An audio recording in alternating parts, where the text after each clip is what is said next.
de l'autre côté de la caméra. Merci Anne Roussel de nous avoir rejoints ce soir. Le film en compétition aujourd'hui à Cannes, c'était un film danois, Europa de Lars von Trier, l'histoire du retour dans l'Allemagne de 1945 d'un jeune Américain d'origine allemande confronté aux passions et aux violences consécutives à la guerre. Voici donc la chronique du festival de Michel Vial qui débute avec un hommage rendu hier soir, vous le savez, à Jacques Demy. Les ressorts ambigus de la mémoire. Ils réunissent à des titres divers les deux films dont on parlait aujourd'hui sur la croisette.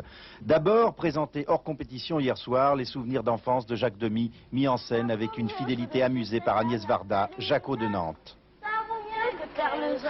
Maman, c'est chouette, il y a peu d'école, on est en vacances. C'est à cause de la guerre. T'as pas Blanche-Neige? Non. De toute manière, je m'en fiche. Parce qu'elle, elle sait pas faire le grand écart. Et moi, si.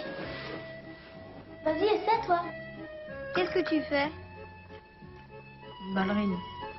Il avait un plaisir très enfantin à ce que son enfance soit valorisée.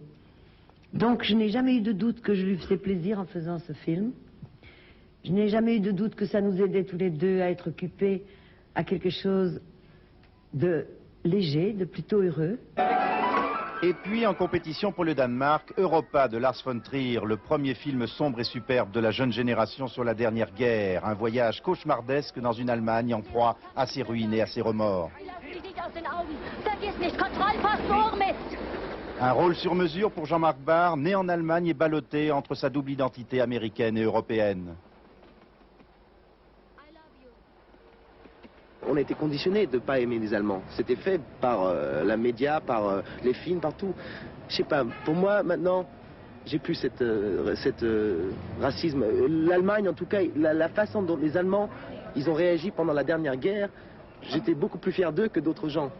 Donc je pense qu'ils ont pris leur leçon, et c'était en plus une leçon qu'ils n'ont pas méritée eux-mêmes, comme peuple, parce que c'était seulement la folie d'une personne. Hein. Quant à celle que tout le monde attend, elle est bien arrivée. Madonna, depuis hier, se cache dans 7 hôtels. Et si son humeur le permet, nous la verrons peut-être en chair et en os demain soir sur les marches du Palais. Alors, Henri